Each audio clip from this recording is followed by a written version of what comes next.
Curated Consciousness. We're here again, Amanda and I, talking today about prana,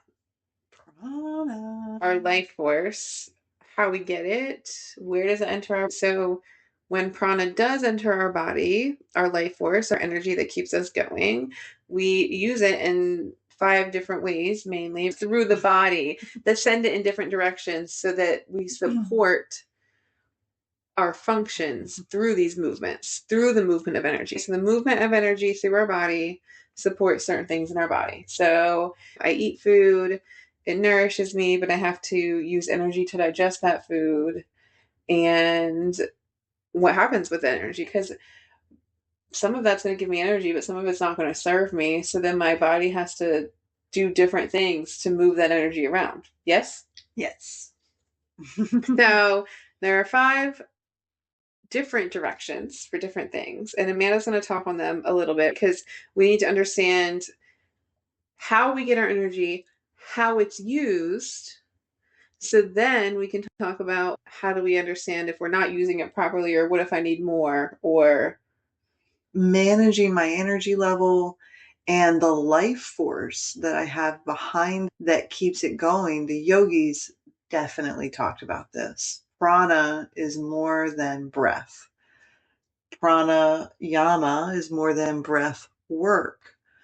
And when we look at prana as a concept, we definitely look at those Vayus. Those Vayus are from the Hatha tradition of yoga. And there are 5. And they're the way that the energy moves in our body. The first one is breath. So this is that in and out. And we all know about pranayama and breath work, or most of us do. And then the second one is elimination, or a downward motion. So think of anything that moves downward. When we cry, tears fall down. When I drool over food, drool drools down. Going to the restroom, this elimination. We don't need to hold on to it because we're eliminating it, because it's the actual getting rid of something we don't need. So we don't need to hold on to it. So it's falling down. Peace. So it makes sense that it's going to be, we're sending it away. And the third one is upward movement. And so we can think of speech, expression. A lot of times when we go to express ourselves, we raise our eyebrows, or when we're really excited, you think of static electricity on the hair of your arm. You're like a little kid with your hair standing on end, like this upward movement of energy. And that makes sense because I'm taking it from my grounded physical body, which is my earth connection, and I'm flowing it out through my upper body where my throat chakra is, so it's the movement of stuff up. And how do I share? It's going to come up and out into the world, into community, through my upper chakras. And then the next one is circulation of energy. So energy moving in a circulation. Think of blood flowing. Veins don't just go in one direction. They're all over and they're swimming and going in and out. Same thing with our digestive system. There's this coiling effect and this circulation of energy that happens there. You can also think of your fascia. I think of my asana practice, or any kind of movement, any kind of like working out or walking, is like a circulation of energy. I'd say this is the one I love the most, because even when I'm talking on the phone, I'll like walk in a circle around my house and circulate the energy around. Sometimes people who live with me say that I'm like a shark, surfing them in a wide angle. They wonder when I'm going to come in for them. And then the last one is digestion, or assimilation. So this sounds a lot like elimination or downward, but this is different. Digestion is taking something from one form, getting and turning into another form. So it's taking out the nutrients and the vitality of something. This is also associated with an inner fire, having a fire in your belly, like that heat that is produced. Even when you burp or something like that, it always feels warm coming out. I don't know if anybody else has noticed. Yeah, because our bodies are usually warmer than the outside. This is our inner fire. And digestion, or assimilation. And so these are those 5 Vayus, or the movements of energy, the movement of life force energy. We have this energy, and some days I feel I'm exhausted, and I've been told different things. So I've read different things. I have different thoughts or different ideas that I have not maybe fully developed thoughts on, that we can create more life force. I've also been told that you just run out. I know that we are born with some amount of life force. We're connected to our mothers, we're in our mother's aura. There is energy that's giving from her body to ours over time, and especially in the beginning of life. And then from there, as life happens, sometimes we don't use our energy properly. Sometimes we get an injury, an ailment, we don't move. So we're not circulating that energy. We're not helping our body to do these things. So we can also waste energy or get it stuck and blocked. And so that's why we do all these things that we talk about it here on Curated Consciousness, the fascia, the yoga, the chakras, because all of these are ways that we are exploring to help life force, help unblock it, help figure out where we're just dumping it. I don't know what else you have to add to that. Or even just what it is. You know what I mean? So I love this. This is the point where we give you some facts, some things that have been discovered, and where we start talking about our own opinion. So we just want to draw that line here that this is starting to drift off into what Audrey and I have, or what I've put together over a period of time of thinking about these things, actually like investigating it in my own life. I did read somewhere that your mother and father, when they make you in your mother's womb, that and you're born, that you do get enough life force energy from that experience to fuel the body and to still feel energetic about things. And it lasts about 40 years. And then I have to start doing things to keep up my vitality. And even that right there could be a bit of a mind blower if you've never heard that before. And I want to say that I'm going to differentiate here between my soul, or the energy of me. I think that we are all an energy source, and not all of my energy can fit in this body, can fit in this life, can fit in this experience. I have experience behind my energy more than what I can bring into this moment. And I and I think that's a little different than what I'm talking about is life force. And this is where I may lose you, and you can poke back at me, and that's okay. Audrey. So just, and then our life force is what we can get in this body and what I can use to keep having this human experience. So I do need to do some eliminating so that I can keep up the vitality of my vehicles and my tools that I have, my brain, my body, my speech, the way that my organs work, things like that.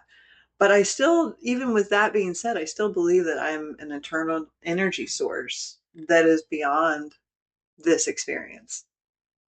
So I'm going to recap in my basic words. I think I'm really bad with real vocabulary words. I'm going to be real. And the reason that people relate to me is because I explain things or understand them so basically to start. What I'm hearing is, because we've been through all this stuff before, and it really takes me back to why we're here again too, about the discernment. What I'm hearing is, I have energy, I have it forever, but I have so much energy, a certain amount of energy in this body, and I can create more energy in this body for this particular lifetime as I'm having my experience here on earth. So I'm given some amount of life force, and then I can continue to cultivate more as I'm living on this earth. Even though I have boundless energy, I just don't always have access to it necessarily. Or I don't have access to it while I'm in the world. So I do have access to it maybe when I'm sitting and meditating, when I'm by myself, when I have that time. But what happens here is I have this energy that I have to work with, and there's a homeostasis that I can work with it beautifully when it's just me. But now I'm putting myself into this experience that's called life, and now things are taking energy that I don't even need them to be taking energy. Does that? Yeah, it's almost like you have to go back into your reserves and pull more in. And then there it becomes a need as I get older and move into maturity to continuously cultivate more of myself and bring it in. So, question for you. Do you think it's you that needs to bring more in?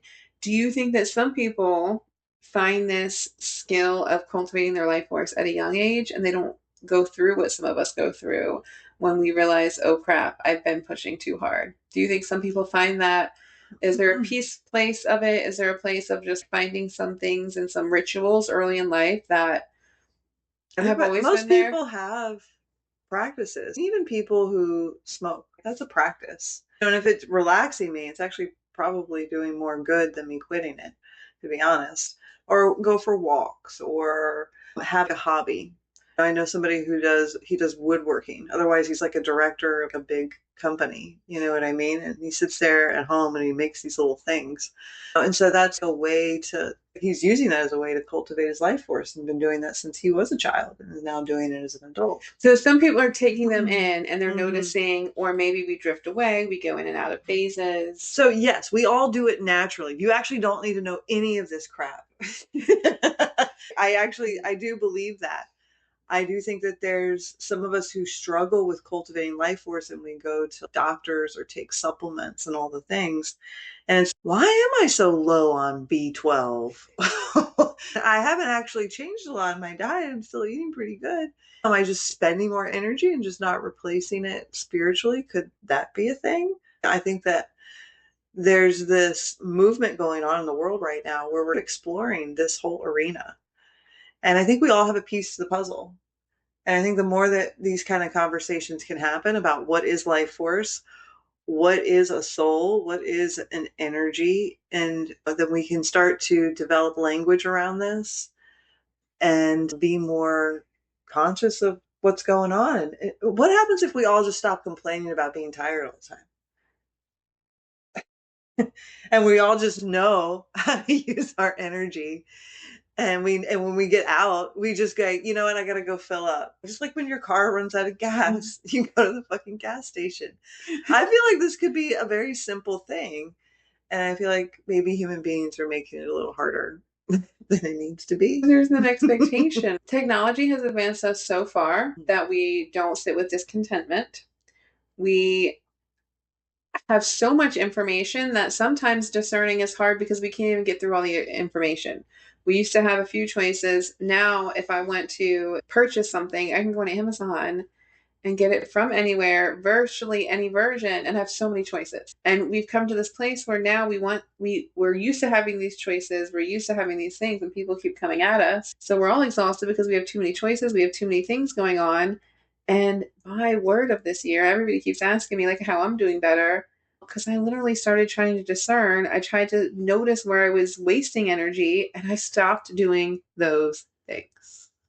That is it. And then I get back to the practice of yoga.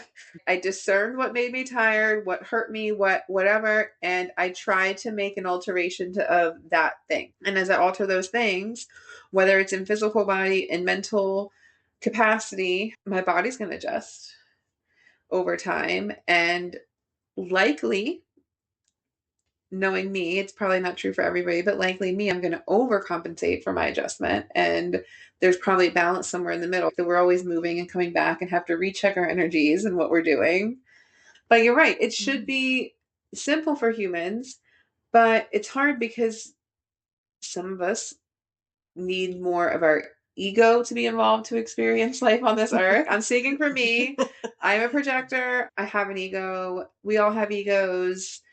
I need to feel important sometimes, and I can make things happen. Make me feel a little bit important, anything gets done. I waste energy on wanting my ego to be filled when I should just be doing my thing.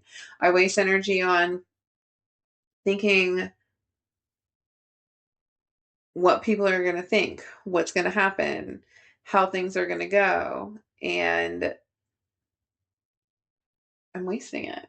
Yeah.